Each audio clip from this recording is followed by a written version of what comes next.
An elderly couple inherited a frozen mansion for just $1, buried under Montana snow, locked and silent for 40 years. But when they finally opened the steel vault hidden beneath the wine cellar, what they found was worth $265 million. And it would change not just their lives, but the fate of families across 3 continents.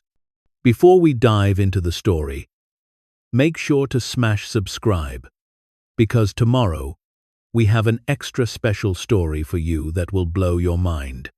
The winter wind screamed through the streets of Timber Creek, Montana, a town so small you could throw a stone from one end to the other, if your arm was strong enough, and the snow wasn't piled 3 feet high.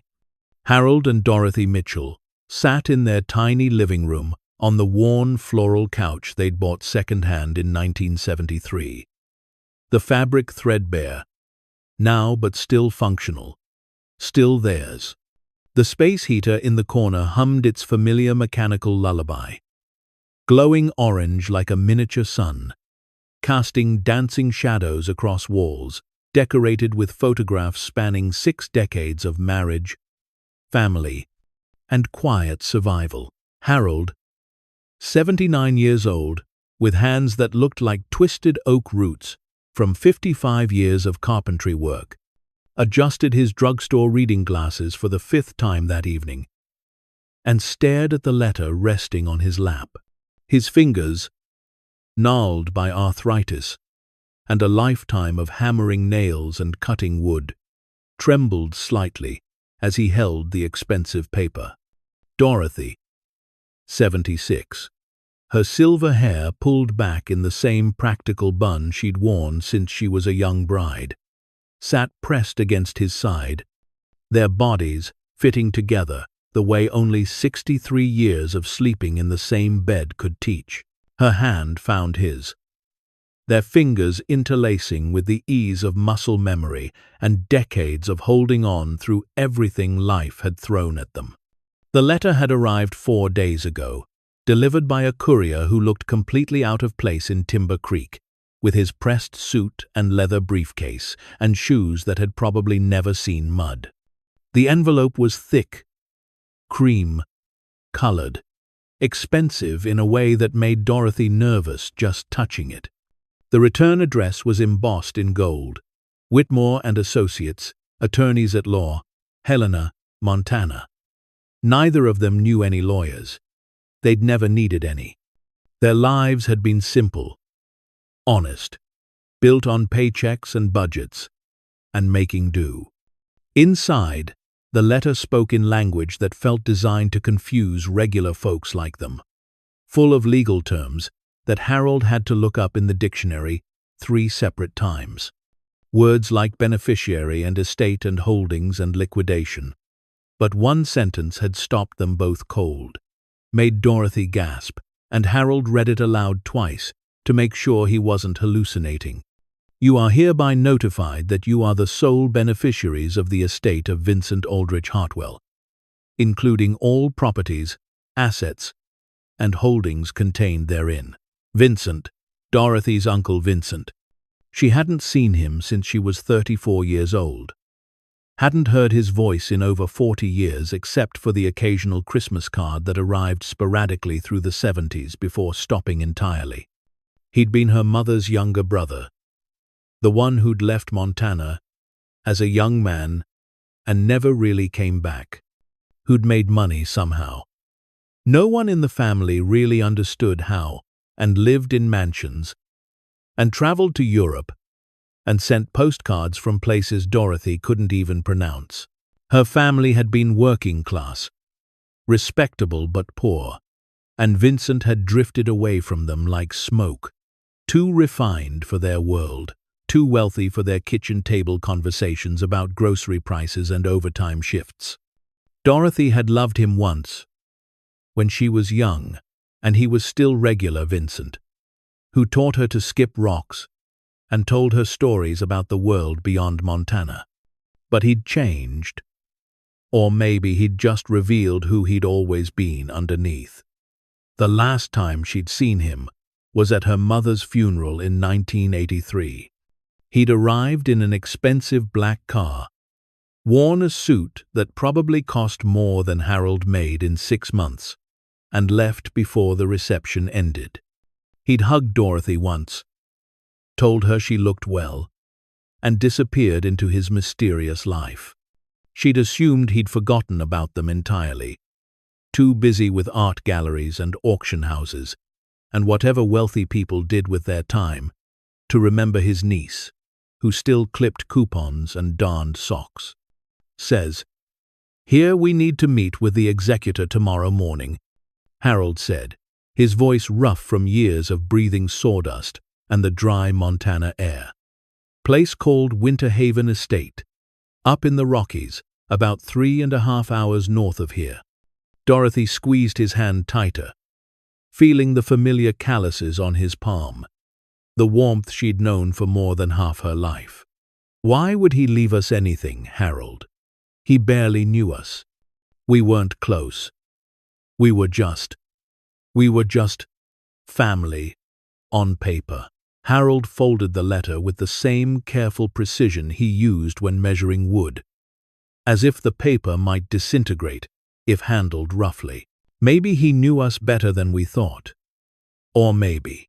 He paused, looking at his wife with those steady blue eyes that had seen her through 3 children, 2 grandchildren, Harold's heart attack in '98, Dorothy's cancer scare in 2006, and every small triumph and quiet heartbreak in between.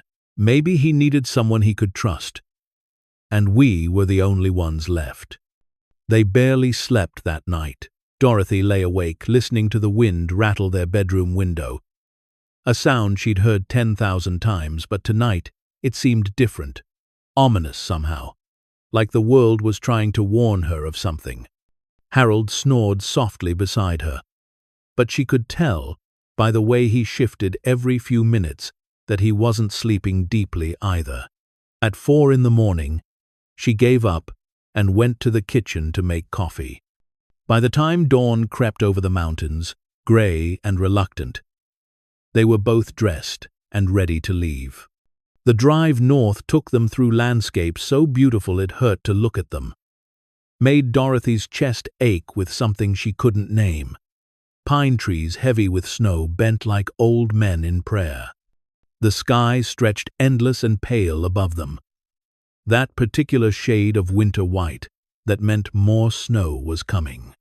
The road wound higher and higher into mountains that seemed to touch heaven itself. Switchbacks and steep grades that made their 1996 Ford pickup truck groan with effort. The engine rattled on the uphills, but it had never failed them before. Had carried them through 28 Montana winters, and Harold had maintained it the way he maintained everything in their lives, with patience, care, and the determination to make things last. They passed through towns even smaller than Timber Creek, places that were barely more than a gas station and a post office, names on signs that few people outside Montana had ever heard. The radio crackled in and out, country music, mixing with static and weather reports, predicting another storm by evening. Dorothy watched the world slip past her window, feeling like they were driving not just north but into something she couldn't see yet, something that had been waiting for them. They arrived at the address just past 11 in the morning. The GPS on Harold's phone had stopped working 30 minutes ago, the screen frozen on a blank map, like even technology didn't want to acknowledge where they were going. But the directions from the law firm had been precise, almost unnervingly so. Turn left at the abandoned mining marker. Follow the unmarked private road for 6.2 miles. Watch for the iron gates on the western side. When those gates came into view, Dorothy felt her breath catch in her throat like a fishhook. They rose at least 30 feet high, maybe more.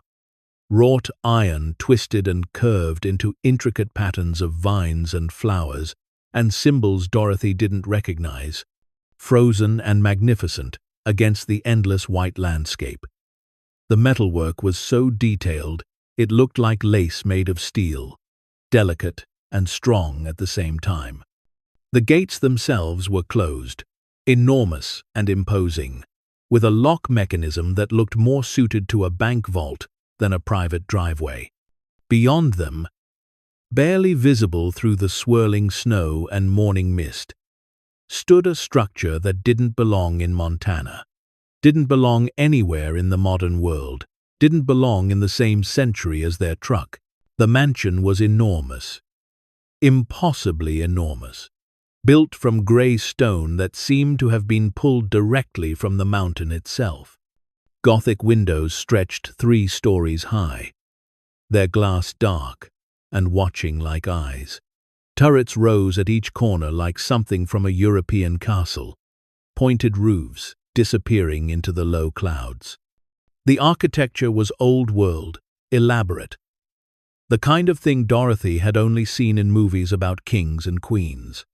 And surrounding it all, stretching as far as she could see in every direction, were acres and acres of frozen land, pristine and untouched, no footprints, no tire tracks, nothing but snow and silence, and secrets. "Jesus Christ," Harold whispered, and Dorothy didn't even scold him for cursing because she was thinking the same thing. A man waited at the gates, standing perfectly still like he'd been carved from ice. He was bundled in an expensive wool coat that looked warm and tailored, the kind of coat that came from a store Dorothy had never even walked into.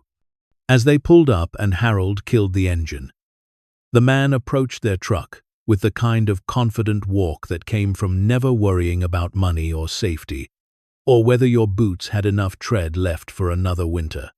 He tapped on Harold's window. Harold rolled it down, cold air rushing in immediately. "Mr. and Mrs. Mitchell?" the man asked, his voice smooth and educated, the accent of someone who'd gone to expensive schools. "I'm Thomas Whitmore, senior partner at Whitmore and Associates. Thank you so much for making the journey. I know this must all seem very sudden, very unexpected." Harold nodded slowly. "That's one way to put it." Dorothy leaned across to see him better. "Mr. Whitmore, can you tell us what exactly my uncle left us?" The letter was vague. Thomas smiled, but it didn't quite reach his eyes.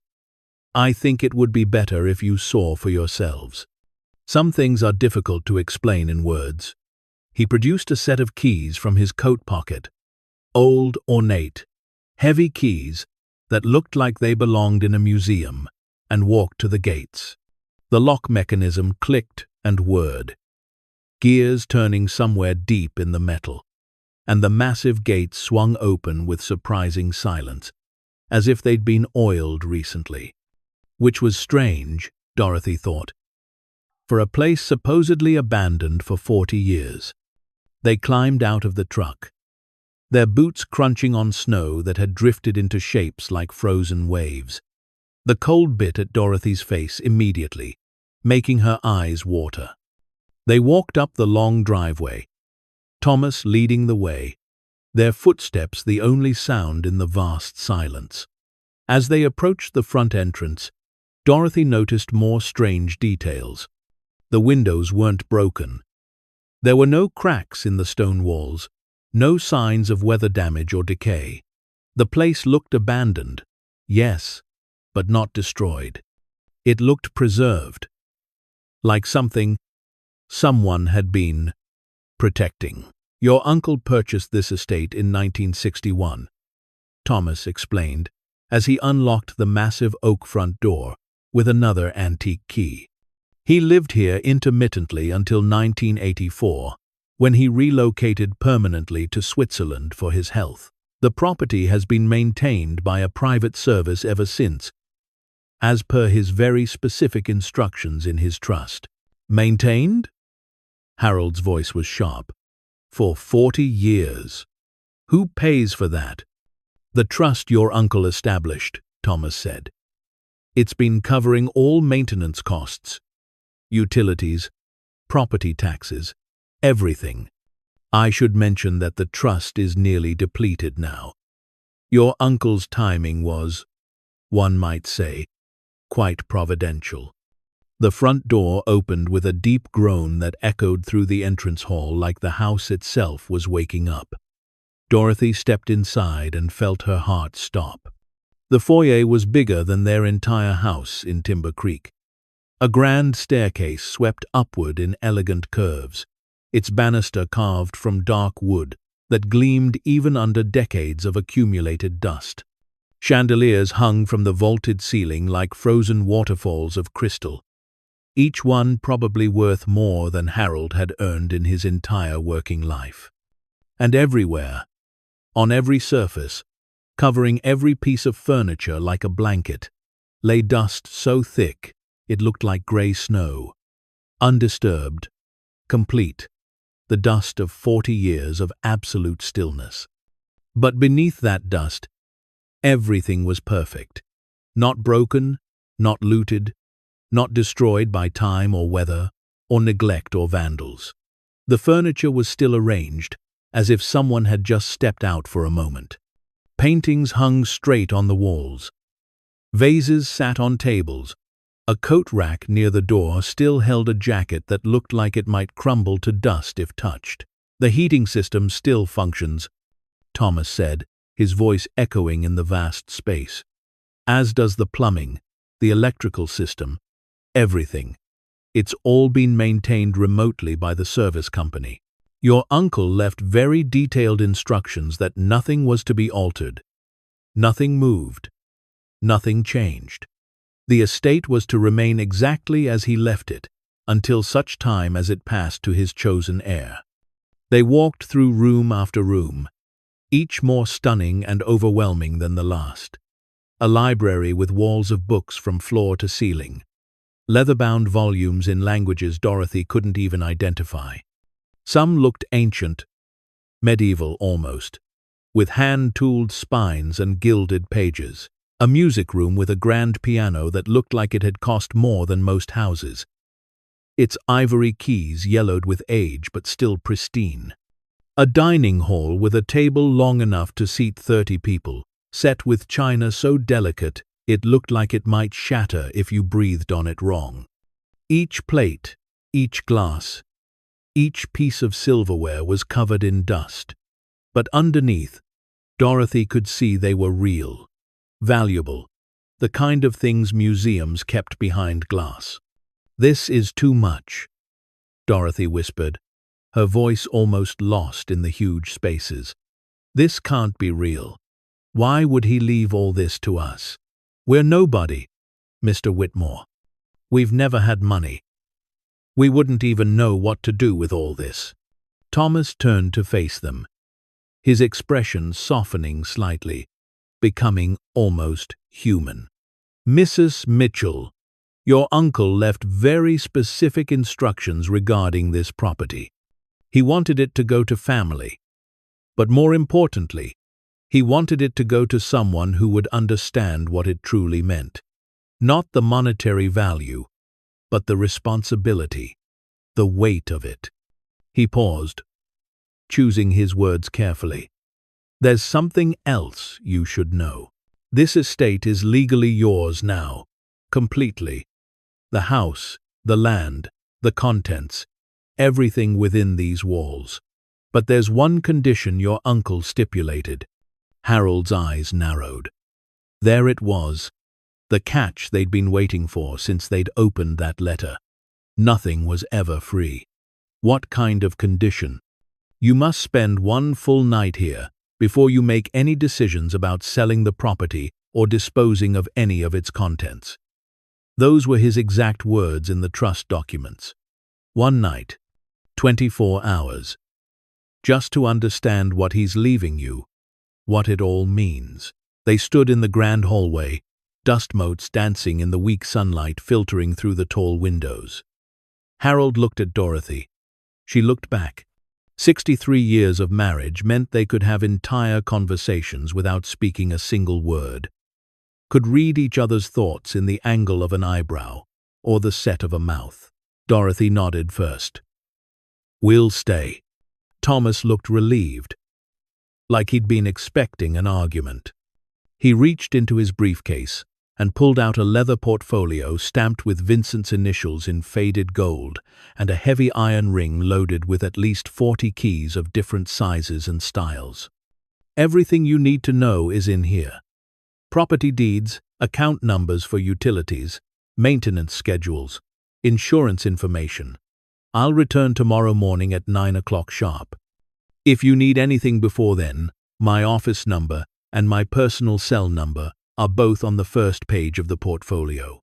I should warn you that cell phone reception is extremely spotty at best up here in the mountains, and the landline in the study is your best option for emergencies or if you need to reach anyone." He walked to the door, his expensive shoes leaving tracks in the dust. Then he paused, hand on the doorknob, and turned back to look at Dorothy. "Mrs. Mitchell, your uncle spoke of you often in his final years, especially toward the end. He said you were the only person in his entire life who'd never wanted anything from him except his company. He said you were the only one who'd ever looked at him and seen a person instead of a wallet. He said that made you the only person he could trust with this." Then he was gone, the heavy door closing with a finality that made the hair on Dorothy's arms stand up. They stood alone in the enormous house. Two elderly people who'd spent their entire lives in modest homes and small spaces, suddenly surrounded by more wealth and history than they'd ever imagined possible. The silence pressed against them, thick and waiting, and almost alive. "Well," Harold said finally, his voice sounding small in the vast space, "I suppose we should explore what's ours for the next 24 hours. They moved through the house slowly, carefully, like archaeologists exploring a tomb. Every room told a story Dorothy couldn't quite understand. In the master bedroom, she found a wardrobe full of clothes in sizes that would never fit her. Expensive fabrics that smelled of mothballs and cedar. And something else, something sad. Men's suits from decades past, each one perfectly pressed and preserved. Women's dresses from the 50s and 60s, still beautiful despite the years. Harold discovered a workshop in the basement, filled with woodworking tools, so fine and precise. They made his own collection back home look like children's toys. Chisels sharp enough to shave with. Planes that fit in the hand like they'd been custom made. Wood stacked and sorted by type and grain. In the study, Dorothy found papers, letters, documents written in languages she didn't understand. Some were in German, she thought, based on the few words she could recognize from her high school classes 50 years ago.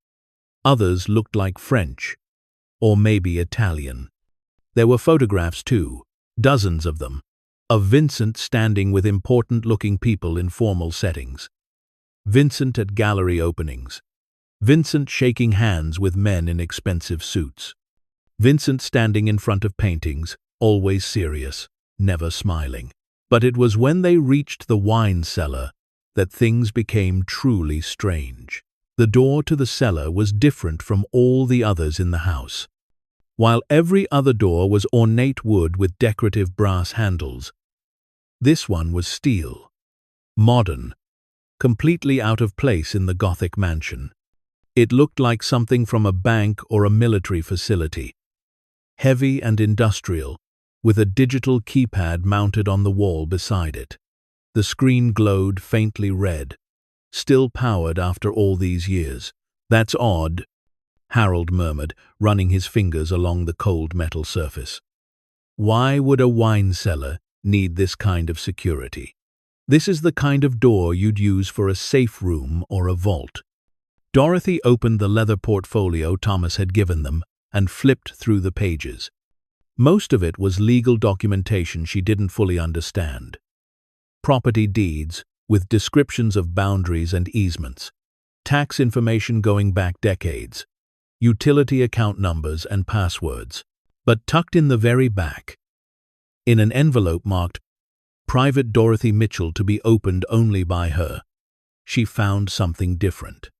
Her uncle's handwriting, shaky with age but unmistakably his.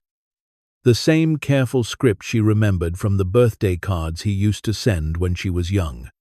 Her hands trembled as she pulled out the letter. My dearest Dorothy, if you're reading this, then I've finally run out of time. I always knew I would eventually. We all do. Time is the one debt we can never negotiate. The one bill that always comes due. I'm sorry for the years of silence. For the distance I put between us. It wasn't because I didn't care about you or think of you. It was because I cared too much. And what I was protecting couldn't include you until now. Some secrets are too heavy to share with people you love. Some burdens would crush them if they knew. The wine cellar isn't what it appears to be. The steel door, the security, it's all protecting something far more important than bottles of old wine. Behind that door is the truth of my life. The weight I've carried alone for longer than you've been alive. The combination to the lock is your birthday. Month, day, year, all 6 digits. I chose that combination 15 years ago, when I finally admitted to myself that you were the only person I could trust with this. I can't tell you what to do with what you'll find down there. I can only hope you'll understand why I hid it all, and trust that you'll know what's right. You always had a good heart, Dorothy, even when we were children. You were kind when the world wasn't.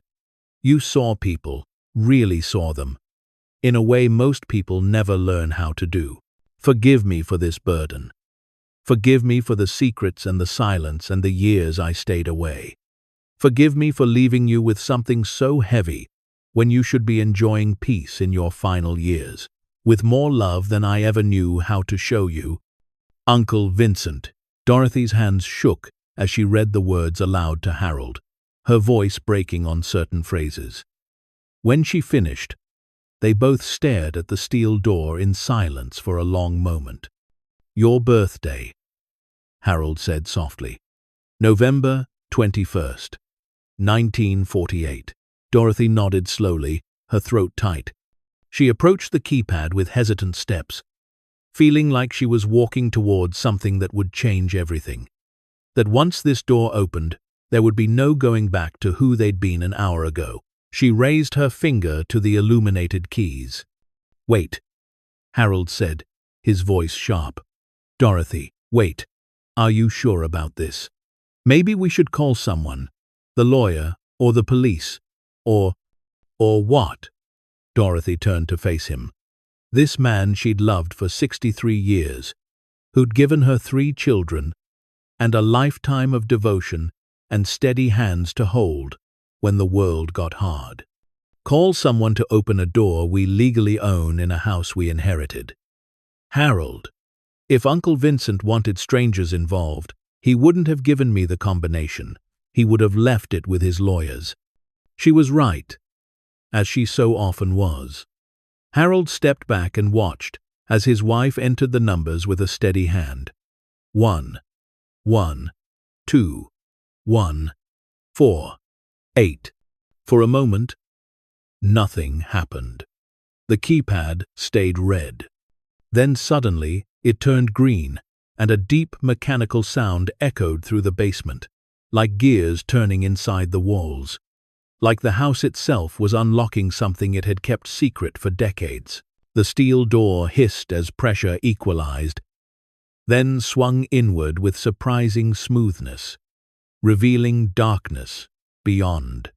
Cold air rushed out, far colder than the Montana winter outside, colder than anything natural. It felt like opening a freezer, like opening a tomb. And with that cold air came a smell, not decay or must or the stale scent of closed spaces, but something metallic and clean and carefully controlled, like the inside of a museum storage facility. They stood at the threshold, peering into darkness that seemed to swallow their flashlight beams, that seemed absolute and waiting. Stone steps descended into what looked like nothing at all, just shadow and cold, and the unknown. Harold took Dorothy's hand, his calloused fingers wrapping around hers. Together, she squeezed back, drawing strength from this man who'd been her anchor for so long. Always. They descended into the darkness, step by careful step, their boots echoing on stone that had been cut and placed with precision. The temperature dropped with each step down, their breath forming clouds in the beam of Harold's flashlight. The walls were stone, ancient-looking, but lined with something modern insulation panels and what appeared to be cooling systems, their quiet hum barely audible but constant, like a heartbeat. This wasn't just a wine cellar or a basement. This was something designed, engineered, built to preserve and protect something important. At the bottom of the stairs, Dorothy's trembling hand found a light switch mounted on the wall. She flipped it, and the space flooded with harsh fluorescent light that made them both squint after the darkness. What they saw in that light stopped their hearts and stole their breath and changed their lives forever. The vault was massive, carved deep into the mountain itself, bigger than any room in the house above. But it wasn't the size that made Dorothy gasp, and Harold grabbed the wall for support. It was what filled it. And tomorrow morning, when Thomas Whitmore returned, they would have to decide what to do with a secret worth $265 million that had been buried under snow and stone and silence for 40 years. The vault stretched before them like a cathedral built for treasures instead of prayers. Dorothy's legs went weak, and she grabbed Harold's arm to steady herself, her fingernails digging into his coat sleeve as her mind tried to process what her eyes were seeing. The space was enormous, easily the size of a small warehouse, carved deep into the living rock of the mountain, with walls reinforced by steel beams and concrete. But it wasn't the engineering that made her mouth go dry and her heart hammer against her ribs. It was what filled every inch of that carefully controlled space. Wooden crates stacked floor to ceiling, each one marked with numbers and codes and stamps in different languages. Metal shelving units, holding objects wrapped in archival cloth and sealed in climate-controlled cases that hummed softly with electricity. A massive mahogany desk in the center of the room surrounded by filing cabinets, their drawers labeled with years going back to the 1930s. And on the walls, hanging like witnesses to something both terrible and sacred, were paintings in ornate, gilded frames, each one illuminated by carefully positioned lights that had been burning in this underground chamber for who knew how long. Harold moved first, his carpenter's instinct pulling him toward the nearest crate. His hands trembled as he found the edge of the lid and carefully pried it open with the small crowbar he always kept in his coat pocket. A habit from 50 years of fixing things. The wood creaked in protest but gave way. Inside, nestled in packing material that looked professionally done, was a bronze sculpture, about 18 inches tall, depicting a mother holding a child, the details so fine and delicate that Dorothy could see individual strands of hair carved into the metal. A yellowed tag was attached to the sculpture with string, the paper brittle with age. Harold leaned close, squinting to read the faded handwriting. Eigentum der Familie Rothstein, Berlin 1938. Wort. Unschätzbar. Property of the Rothstein family. Dorothy translated slowly, her high school German rusty, and stumbling but functional enough to catch the meaning. Berlin, 1938. Value, priceless. They looked at each other, and in that look passed the beginning of understanding, terrible and clear. 1938. Berlin, a Jewish family name, the year the nightmare truly began. Dorothy moved to another crate, with legs that felt like they belonged to someone else. Someone braver, someone prepared for this. She opened it to find silverware. Dozens of pieces, each one engraved with initials and dates. Wedding silver, anniversary silver, the kind of things families kept for generations and brought out on special occasions. Another tag, for Millie Cohen, Frankfurt, 1939. Harold opened a third crate. Paintings, small ones, wrapped individually. A fourth crate held books, leather-bound volumes with Hebrew text. A fifth contained jewelry boxes lined with velvet, necklaces, and rings and brooches that caught the fluorescent light and threw sparkles across the concrete floor like scattered stars. They moved through the vault in stunned silence, opening container after container, each one telling the same heartbreaking story. Family names: Bernstein, Strauss, Levi, Feldman, Goldberg, Weiss.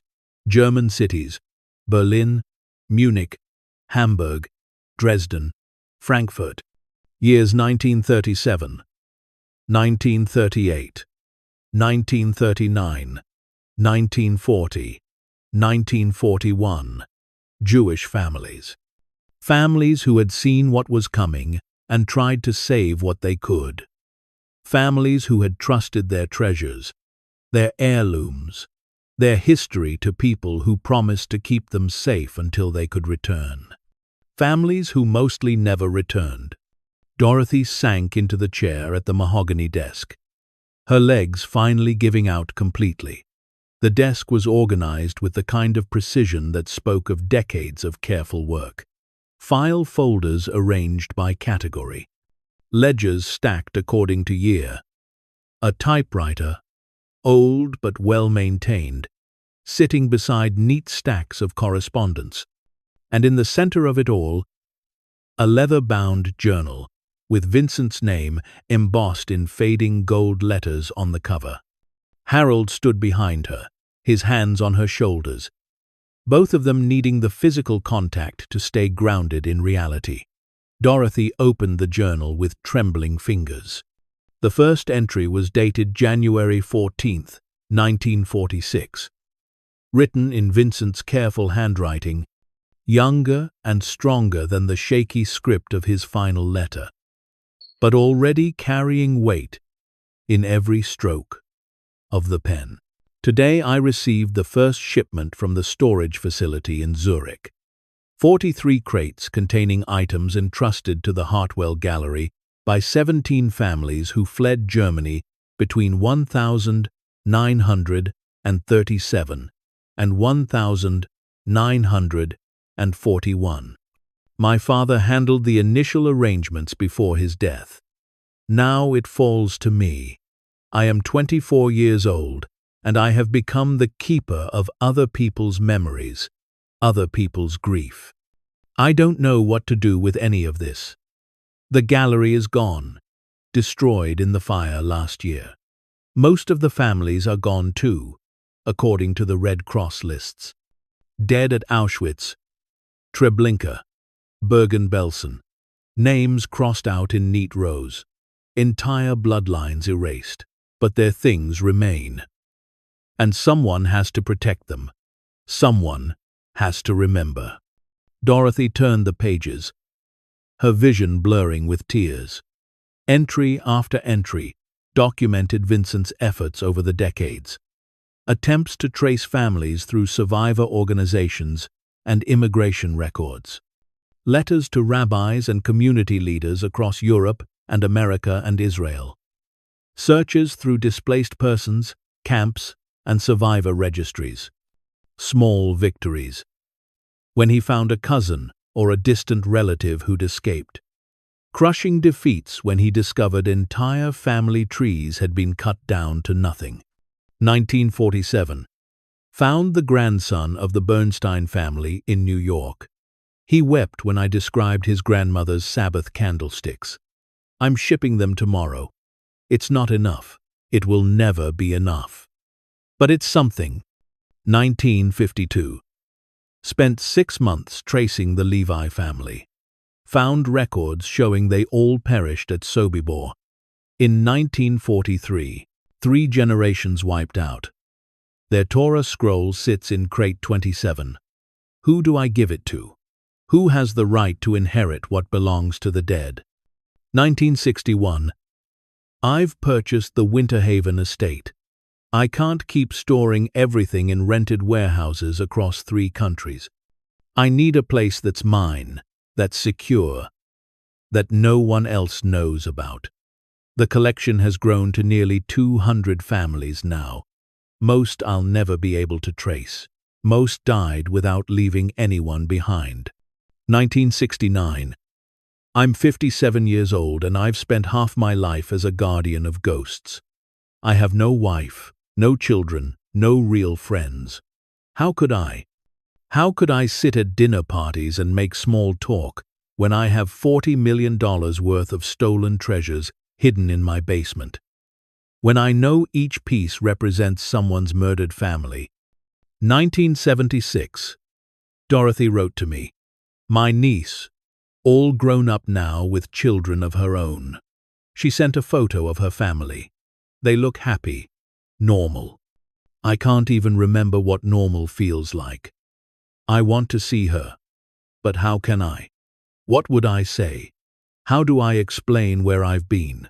What I've been doing? She'd never understand. No one could. 1983. Saw Dorothy at her mother's funeral. My sister, gone. Dorothy's in her 50s now, grey in her hair, lines around her eyes. Still has that same kind face, though. Same gentle way of looking at you like you matter. I wanted to tell her everything. Instead, I ran away like a coward, because that's what I am. A coward sitting on a mountain of other people's tragedy. Too scared to face it. Too stubborn to give up. The final entry was dated February 7, 1984, just before Vincent left for Switzerland. I'm tired. So tired. 40 years of this wait. The collection is complete now, 234 families. Items worth conservatively $265 million, according to the last appraisal. I've managed to return pieces to maybe 40 families over the years. The rest sit here in the dark, waiting for owners who will never come. I'm moving to Switzerland. My health is failing, but I can't sell this place, and I can't destroy what's here.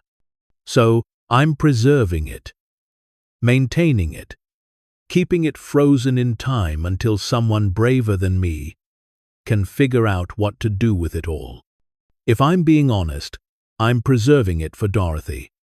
She's the only person in my family who ever looked at me with kindness instead of judgment or greed. Maybe she'll know what to do. Maybe she'll be strong enough to carry what I couldn't. Dorothy closed the journal, tears streaming down her face. She stood slowly and walked to the nearest painting hanging on the wall. It was beautiful, clearly old, a landscape of a European village with a church steeple rising against a golden sky. The tag beside it read, Eigentum Klaus und Hannah Müller, Dresden, 1939. Künstler unbekannt, 18. Property of Klaus and Hannah Müller. Artist unknown, 18th century. A family treasure passed down through generations. Entrusted to Vincent's father's gallery for safekeeping. Never reclaimed because Klaus and Hannah, and probably everyone who carried their blood, had been murdered. Harold, Dorothy whispered, this isn't an inheritance. This is a graveyard. Harold had moved to the filing cabinets and pulled open a drawer labeled Verified Heirs Contacted. Inside were folders, maybe 50 of them, each containing photographs, documents, correspondence. Evidence of Vincent's attempts over 4 decades to return what he could. The next drawer was labeled Verified Heirs Unable to Locate. At least 100 folders. The drawer below that. Possible relations research ongoing. Even more. And at the bottom, no known survivors. That drawer was the fullest of all. He tried, Harold said, his voice rough with emotion. God help him. He really tried. They spent hours going through the collection, documenting what they could, trying to understand the scope of what they'd inherited. There were paintings by artists Dorothy recognized, even with her limited knowledge, works that looked like they belonged in museums, not buried in a Montana mountain. There were religious artifacts, Torah scrolls and menorahs, and prayer books that should have been in synagogues. There were personal items that broke Dorothy's heart, children's toys, wedding rings, photographs in silver frames showing families that no longer existed. And in a reinforced closet at the back of the vault, they found something else entirely. Gold bars, stacked neatly on shelves, each one stamped with dates and origins. Not many, maybe 20 in total, but enough to represent serious wealth. A note attached to the first shelf explained in Vincent's handwriting. Proceeds from items I was forced to sell over the years to maintain this estate and continue the search. I kept careful records. Every penny can be traced. I am not a thief. I'm just a man who ran out of options. Dorothy looked at a ledger documenting the sales. A painting sold in 1955 to pay for tracker services. A sculpture sold in 1962 to buy the estate. Jewelry sold in 1970 to hire genealogists. Each sale had broken Vincent's heart. She could tell from his notes, but he'd needed money to keep searching, to keep the secret safe, to keep hoping that someday the rightful owners might be found. $265 million, Harold said quietly, reading from an appraisal document dated 1983. That's what some expert estimated the total collection was worth 40 years ago. It's probably triple that now. Dorothy shook her head. It doesn't matter what it's worth. It's not ours to keep. It never was. Vincent knew that. That's why he hid it all.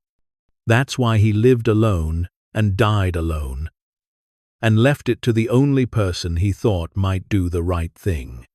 She turned to face Harold, her expression fierce despite the tears still drying on her cheeks. We have to return it. All of it. Whatever we can trace, whoever we can find, we give it back. That's what Vincent wanted. Even if he couldn't finish it himself. Harold nodded slowly. It won't be easy.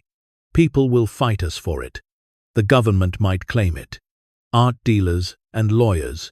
And I don't care, Dorothy interrupted. We're 76 and 79 years old.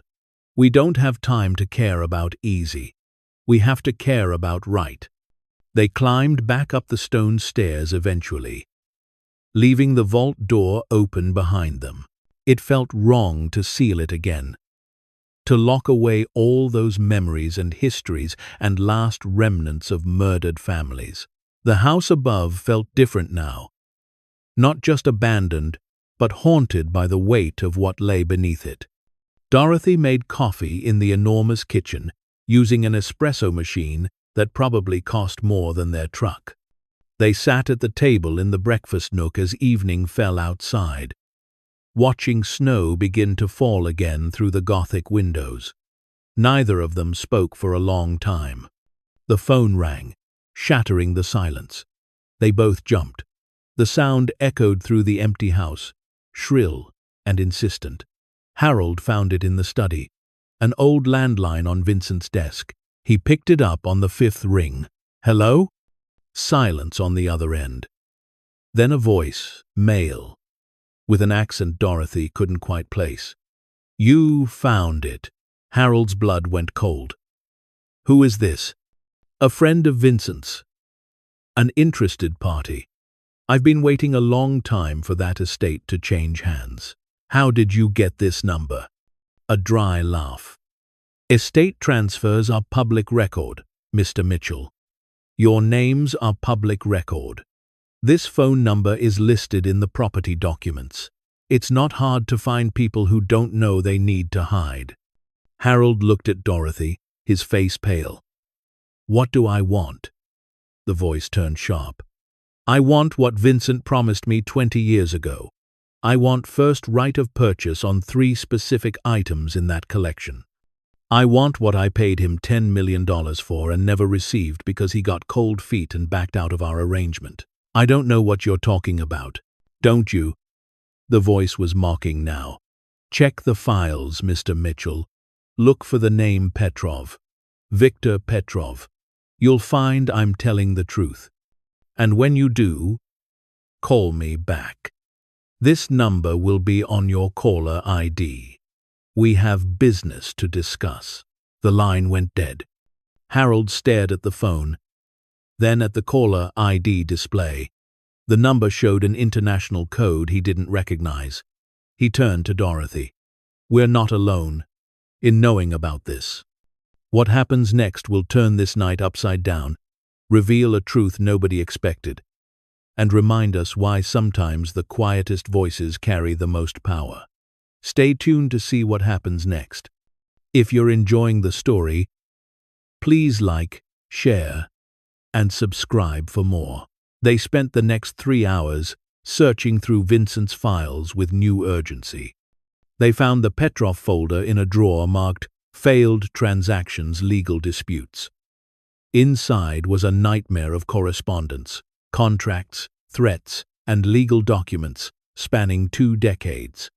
Viktor Petrov, it turned out, was a Russian billionaire who'd made his fortune in the chaos after the Soviet Union collapsed, buying up state assets for pennies and selling them for fortunes. Somewhere along the way, he'd developed a taste for art, particularly art with questionable provenance, art that couldn't be traced, art that rightfully belonged to people who were no longer alive to claim it. He'd approached Vincent in 1981, offering to buy 3 specific paintings from the collection. The offer was generous, almost absurdly so. $10 million for 3 works that were probably worth half that on the legitimate market. But Petrov didn't want documentation, didn't want provenance, didn't want anything that would tie the paintings to their original owners. He wanted them clean, untraceable, his to own without questions. Vincent had been tempted, according to his notes. The money would have funded his search efforts for years, maybe decades. He'd even signed a preliminary agreement, but at the last moment, he'd backed out.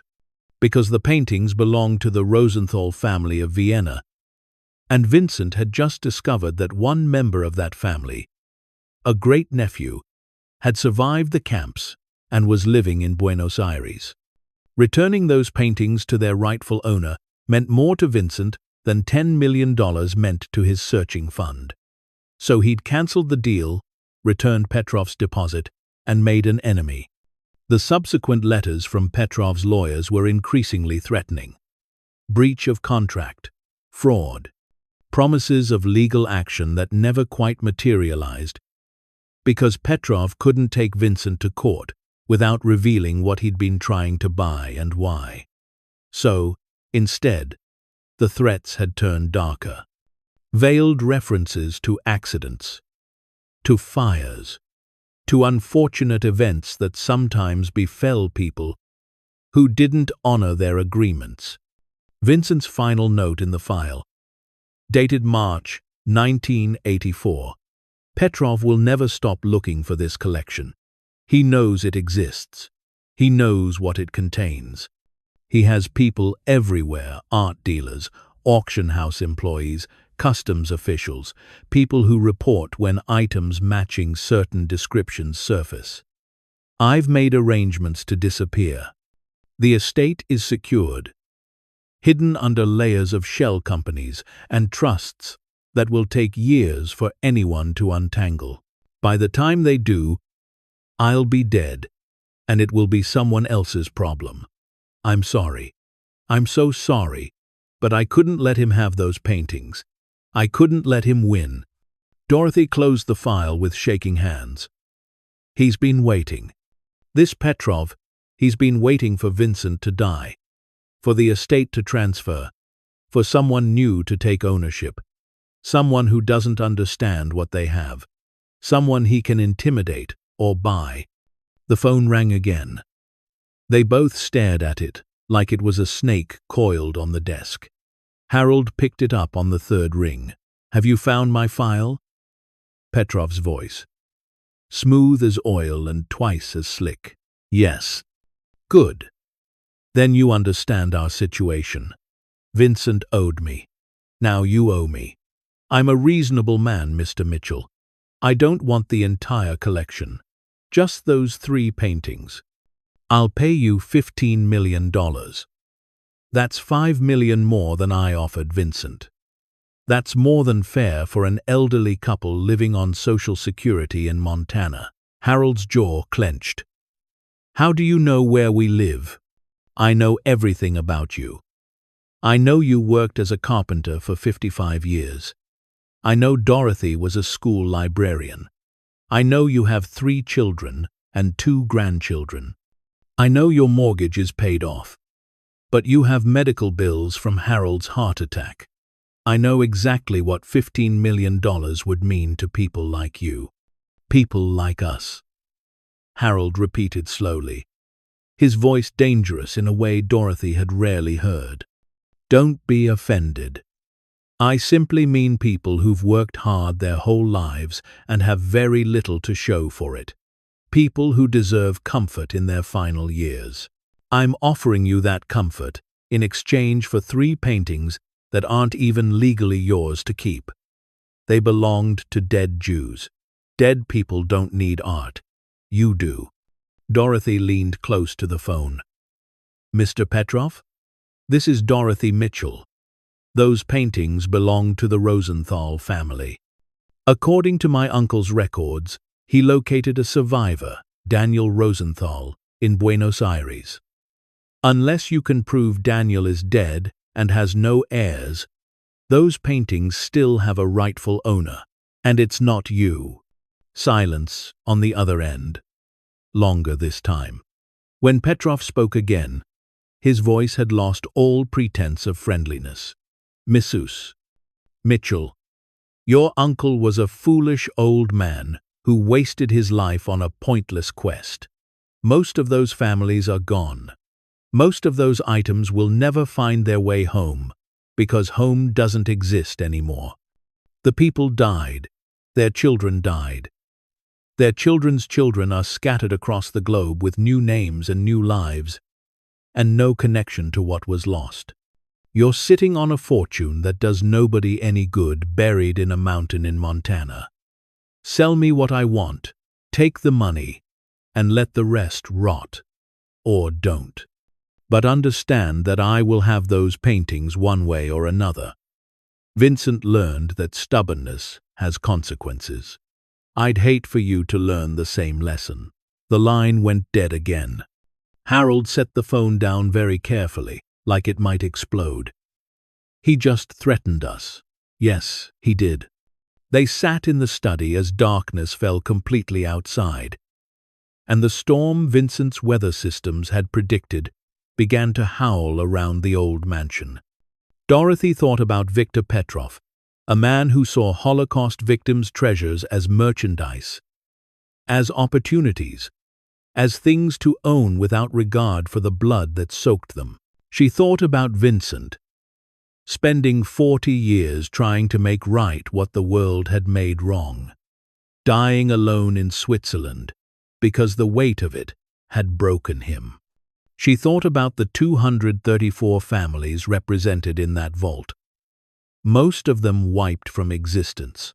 A few survivors scattered across the planet, all of them deserving better than to have their histories sold to the highest bidder. "We call the authorities," Harold said. "First thing in the morning, we call the FBI, the Holocaust Museum. Whoever handles this kind of thing, we turn it all over to people who know what they're doing." Dorothy nodded. "Yes. But Harold, we're going to have to fight for this. Petrov isn't the only one who'll want it. The government might try to seize it.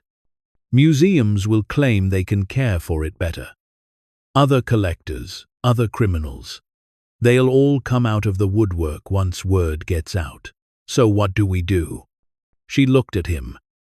This man, who'd been her partner through everything life had thrown at them. "We do what Vincent should have done years ago. We go public. We tell the story. All of it. We make it so big and so loud that no one can make it disappear quietly. We protect it by exposing it."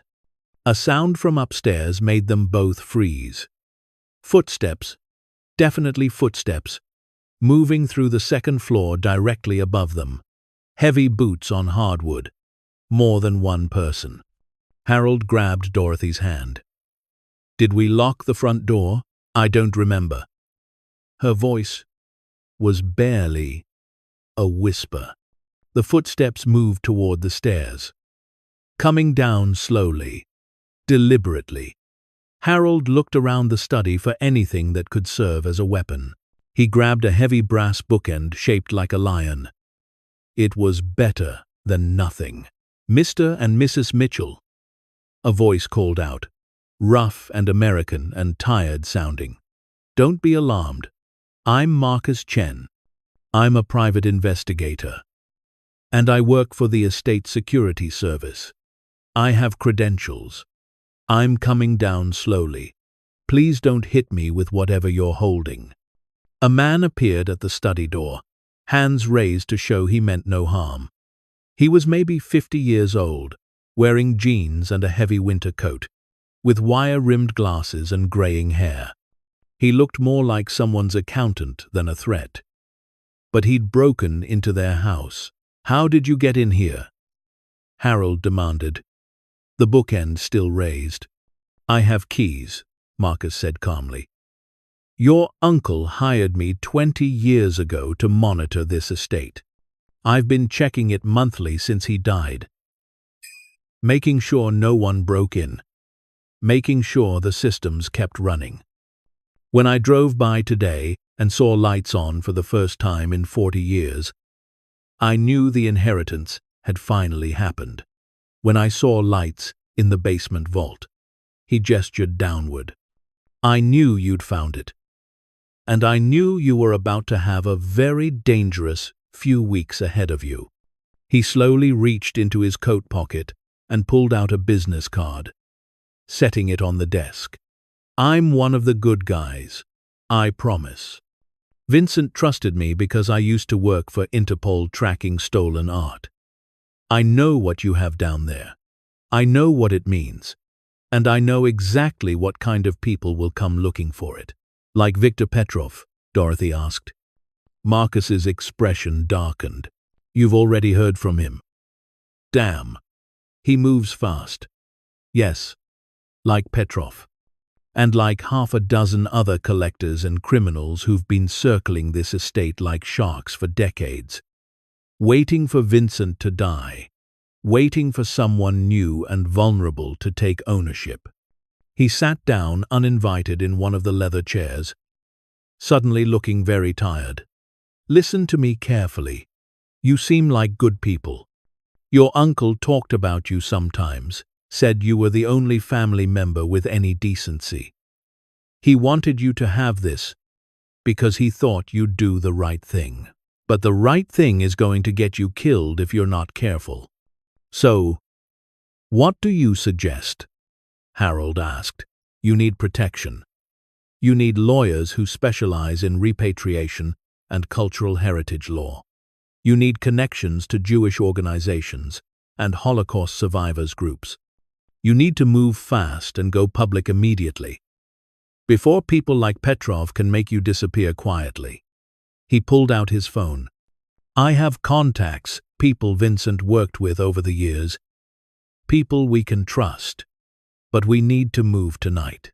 Because if Petrov already called, he already knows you're here alone, and he's probably already making plans. Dorothy and Harold looked at each other. They'd been married 63 years. They'd raised 3 children through good times and hard times. They'd survived recessions and health scares, and the 1,000 small disasters that make up a life. They'd always faced things together. Make the calls, Dorothy said. Marcus nodded and stood. Pack your things. We're leaving within the hour. There's a hotel in Helena I trust. And tomorrow, we meet with a lawyer I know who specializes in exactly this kind of case. The estate will be locked up tight, security upgraded, cameras installed. And then we tell the world what you found before anyone can stop us. What about Thomas Whitmore? Harold asked. The executor. He's supposed to come back in the morning. Thomas works for me, Marcus said. Or rather, he works for the estate security trust Vincent set up. He's been maintaining the legal fiction that this was just a normal property transfer. But normal ended the moment you opened that vault. As Marcus made his calls and arranged their departure, Dorothy walked back down to the vault one more time. She stood in the center of that underground cathedral of loss, surrounded by the last remnants of 234 families who'd been erased from history. Families who'd trusted their treasures to strangers, hoping to return someday to reclaim them, never knowing they were walking into death camps and gas chambers and mass graves. I promise, she whispered to the empty room, to the ghosts that lived in every painting and sculpture and silver candlestick, I promise we'll try. I promise we'll fight. I promise you won't be forgotten. She touched the nearest painting gently, reverently. Then she turned off the lights and climbed the stairs to whatever came next. The hotel room in Helena was nothing like Winterhaven Estate. Small, functional, with industrial carpet and walls thin enough to hear conversations from neighboring rooms. But it was safe, Marcus had assured them. Booked under a false name with cash, away from prying eyes and people who might be watching. Dorothy sat on the edge of the bed at 3 a.m, unable to sleep, watching Harold's chest rise and fall as he finally succumbed to exhaustion. Her mind wouldn't stop racing, wouldn't stop seeing those filing cabinets full of names, those tags written in fading ink, those faces in photographs that smiled at cameras decades before they were murdered. Marcus had arranged a meeting for 9 the next morning with a woman named Dr. Sarah Lieberman, a specialist in Nazi-looted art recovery, who worked with the World Jewish Congress and the Commission for Looted Art in Europe.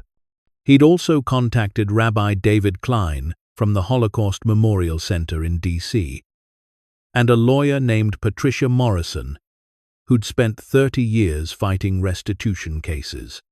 They were all flying in, all dropping everything to come to Montana, because what Harold and Dorothy had found wasn't just valuable. It was historically significant.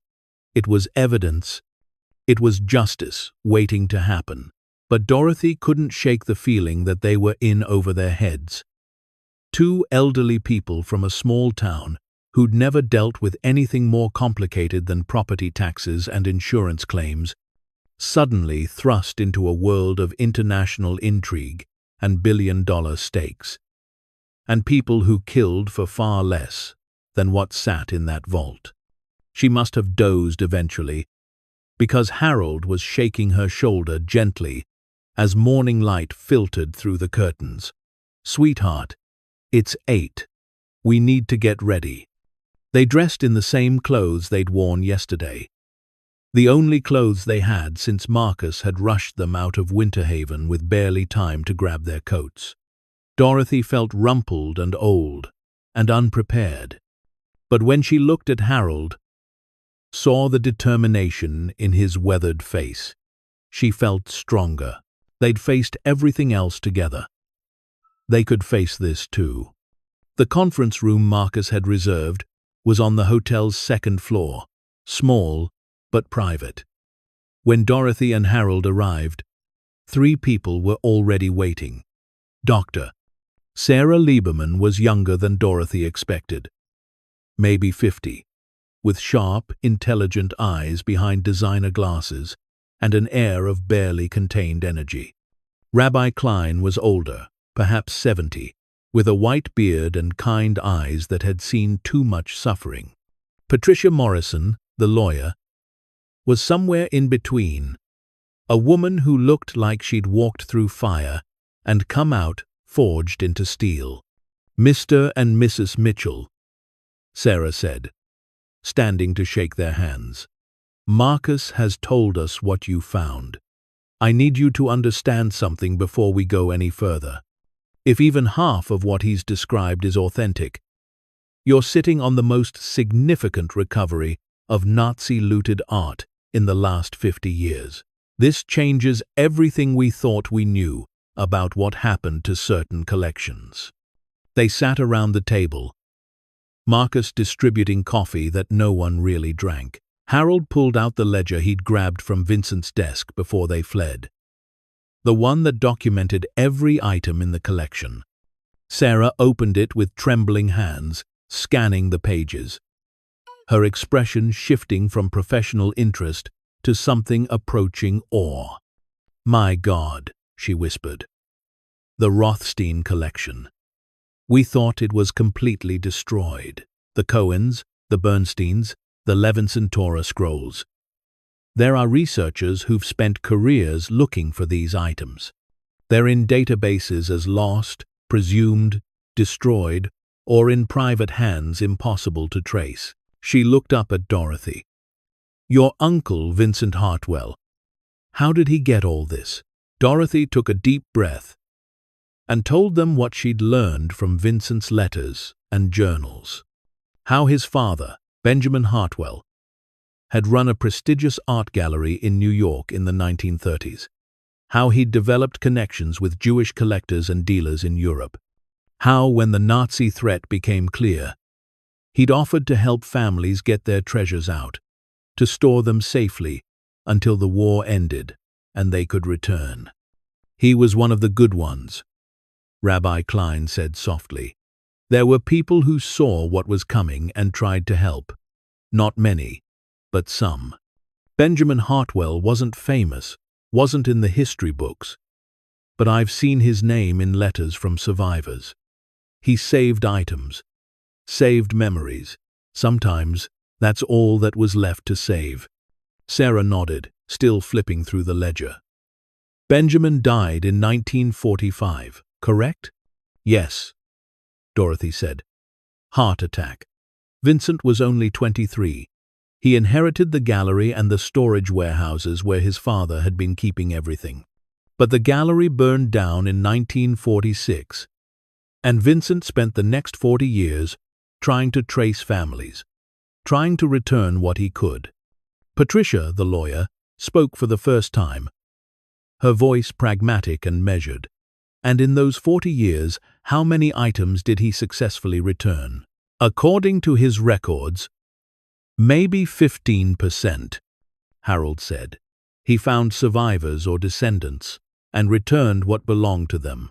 But most families were completely wiped out. No survivors, no heirs, no one left to claim anything." "That's what we're dealing with here," Patricia said. "Legally, this is a nightmare. Morally, it's clear these items should go to surviving family members. But proving lineage after 80 years, dealing with multiple countries' laws, fighting off illegitimate claims from people who'll forge documents for a chance at this kind of money, it's going to be brutal." Marcus had been quiet, standing by the window. Now he turned. We need to go public immediately. Today, before Petrov or anyone else can make a move. We hold a press conference, invite every major news outlet, lay out exactly what we found and what we intend to do with it. That will paint a target on their backs, Patricia warned. The target's already there, Marcus countered. Petrov called them 12 hours after they found the vault. He has sources. Maybe someone in the property records office. Maybe someone monitoring estate transfers. The secret's already out in certain circles.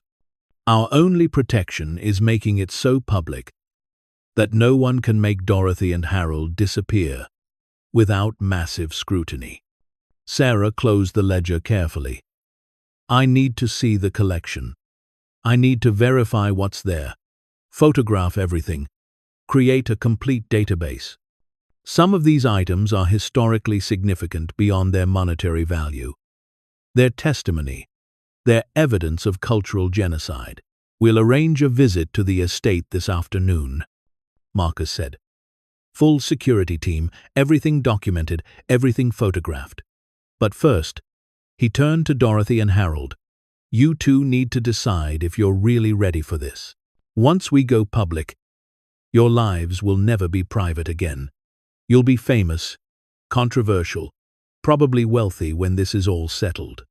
But you'll also be targets for every con artist, treasure hunter, and black market dealer in the world. You'll get death threats. You'll get sued by people claiming ownership. You'll spend years, maybe the rest of your lives, dealing with this. Dorothy and Harold looked at each other. That conversation without words again. 63 years of marriage condensed into a glance. Then Dorothy turned back to the table. We're ready. This isn't about us. It's about doing what Vincent couldn't finish. Those families deserve to get back what was stolen from them. Rabbi Klein smiled, his eyes glistening. Your uncle would be proud. They spent the next 3 hours planning. Patricia outlined the legal strategy. How they'd establish a foundation to handle the restitution process.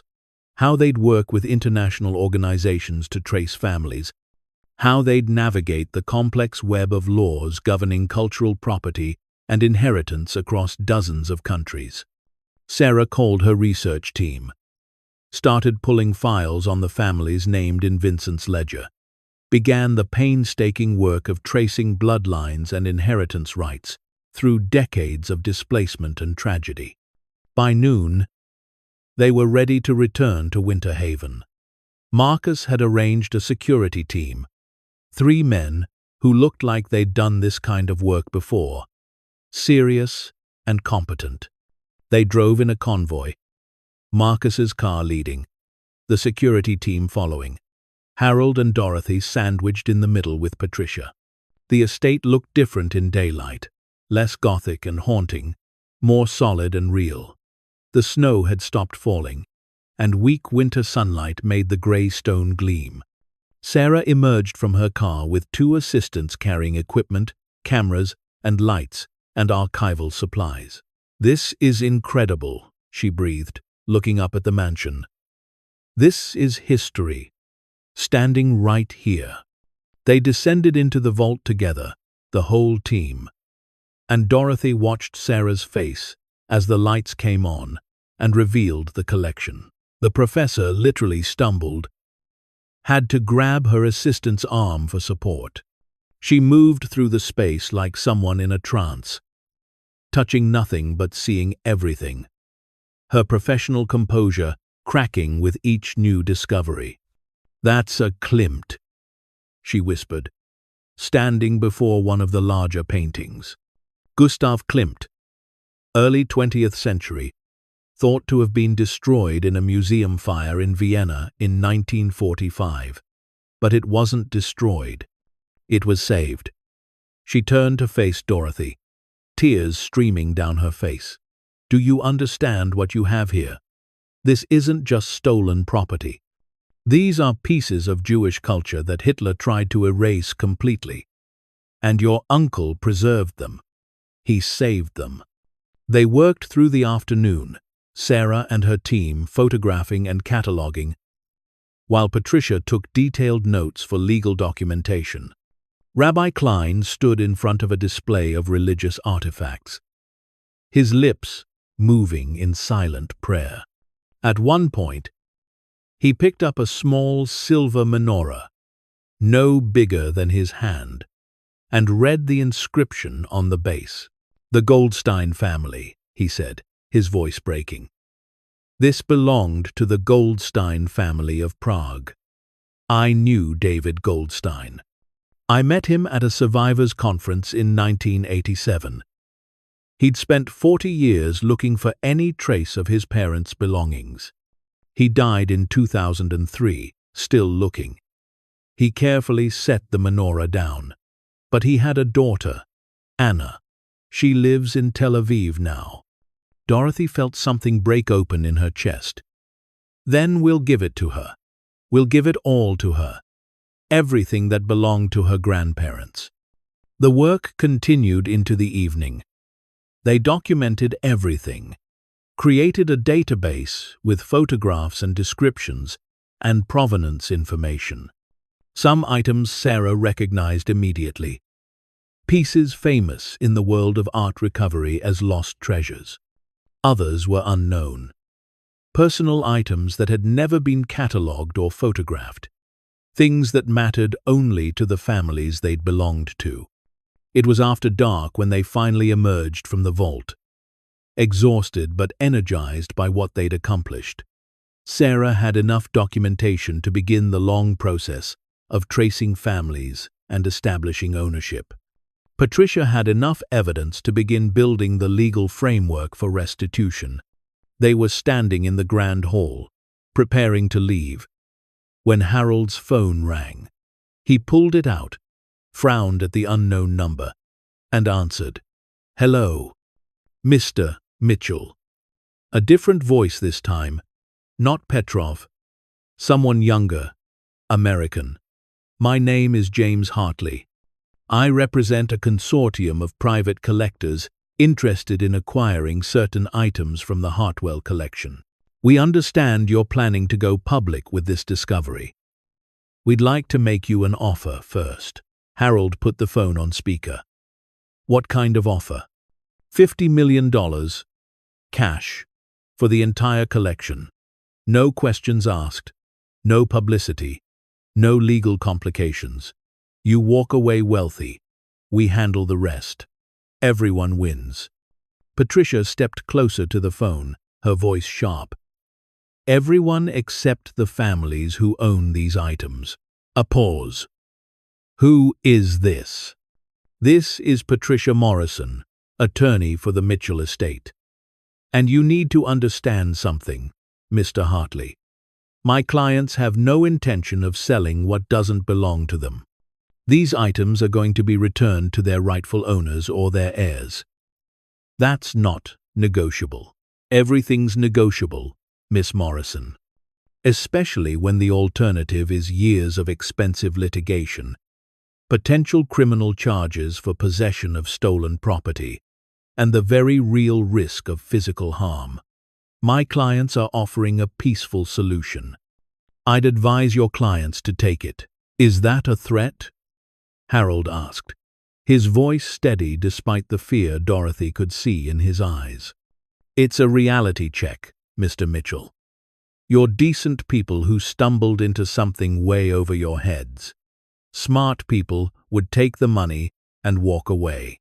Stubborn people end up like Vincent Hartwell, dying alone in a foreign country, their life's work buried in a mountain because they were too principled to accept the world as it is." Marcus grabbed the phone. "This is Marcus Chen, head of estate security. Tell your clients that if they or anyone associated with them comes within a mile of this property or the Mitchells, I'll have them arrested. I have connections with the FBI, Interpol, and every law enforcement agency that deals with cultural property crimes. Try us." The line went dead. They stood in silence for a moment. Then Patricia said what they were all thinking. "It's starting. Word is spreading that you're not going to sell, not going to back down. The threats will escalate." "Then we go public tomorrow," Sarah said firmly.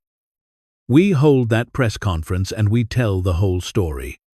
Make it impossible for them to touch you." That night, back in the hotel, Dorothy couldn't sleep again. She kept thinking about James Hartley's words, about Vincent dying alone, about the price of doing what was right. She thought about their children, their grandchildren, whether she was putting them in danger by refusing to walk away. "Are we being foolish?" she whispered to Harold in the darkness. "We're almost 80 years old. Maybe we should take the money and let someone else deal with this." Harold was quiet for a long time. Then, "You remember when Tommy broke his arm? Our oldest. When he was 7. Dorothy frowned, confused by the change of subject. "Of course. Of course. He fell out of that tree in the backyard. You wanted to cut it down after. Said it was too dangerous. But I wouldn't let you. You know why?" "No. Because Tommy asked me not to. He said that tree was where he felt brave, where he climbed high enough to see beyond our neighborhood, to imagine the world was bigger than it was. He said if we cut it down because he got hurt, then the fear would win. And he didn't want to teach his brothers that the right response to fear was retreat." Dorothy felt tears sliding down her cheeks. "We're scared," Harold continued. "I'm terrified, if I'm being honest. But those families, Dorothy, they deserve better than to have their histories sold to people who collect suffering like trophies. Tommy was 7 years old when he taught me that lesson. I'm not going to forget it now just because I'm old and tired." She reached for his hand in the darkness. "Vincent chose right when he left this to me. To us. Yes. He did." The press conference was held at 10 the next morning in a hotel conference room packed with reporters. Marcus had spread the word carefully, and every major news outlet had sent someone. Sarah stood beside Dorothy and Harold at the podium, with Patricia and Rabbi Klein flanking them for support. Dorothy had never been comfortable speaking in public. She'd spent her career as a librarian specifically because it meant working with books more than people, helping students quietly without drawing attention to herself.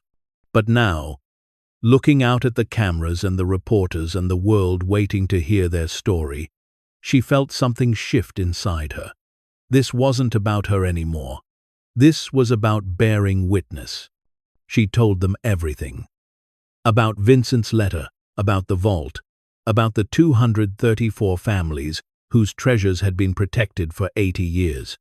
She showed photographs Sarah had prepared, images of paintings and sculptures and religious artifacts that had been presumed lost forever. She read names from Vincent's ledger, family after family, their histories reduced to entries in a catalogue, but still demanding to be remembered. "My husband and I are simple people," she said, her voice steady despite her shaking hands. "We don't know anything about art or international law or restitution claims. But we know what's right. These items don't belong to us. They never did. They belong to the families who were forced to leave them behind when they fled for their lives. And we're going to spend whatever time we have left making sure they find their way home." The questions came like a flood. How much was it all worth? How did Vincent get it? Were they afraid of being targeted? What would they do with the money? "There is no money," Harold said firmly. "We're not keeping anything. Whatever we get from selling items that can't be traced to families will go into a foundation to continue the search efforts. This isn't about us getting rich. It's about doing what Vincent tried to do for 40 years. A reporter in the back raised her hand. Mrs. Mitchell, have you been contacted by collectors or dealers trying to buy the collection? Dorothy hesitated, then decided honesty was the only option. Yes, we've received offers and threats. People who want to buy this collection for themselves, who don't care where it came from or who it belonged to. But we're not selling. Not to anyone. The press conference lasted an hour. By the time it ended, Dorothy was exhausted but also strangely exhilarated. They'd done it. They'd made it public. Now, the world was watching. The story exploded across every news platform. By evening, Dorothy and Harold's faces were on television screens around the world. Elderly couple discovers $265 million Nazi looted art collection, read the headlines. Social media lit up with reactions ranging from awe to skepticism, to outrage that they weren't keeping the money for themselves. But the most important responses came from elsewhere, from survivors' organizations and Jewish community groups, from genealogists and historians who'd been searching for these items for decades, and from families, dozens of families, who saw photographs of items that had belonged to their grandparents, their great-grandparents, their murdered relatives. The first call came that evening. A woman named Ruth Feldman, calling from Jerusalem, her voice shaking so badly Dorothy could barely understand her. "The photograph you showed," Ruth said. "The silver Sabbath candlesticks. Those belong to my grandmother, Esther Feldman of Berlin. I know because I have a photograph of her lighting them on Friday nights.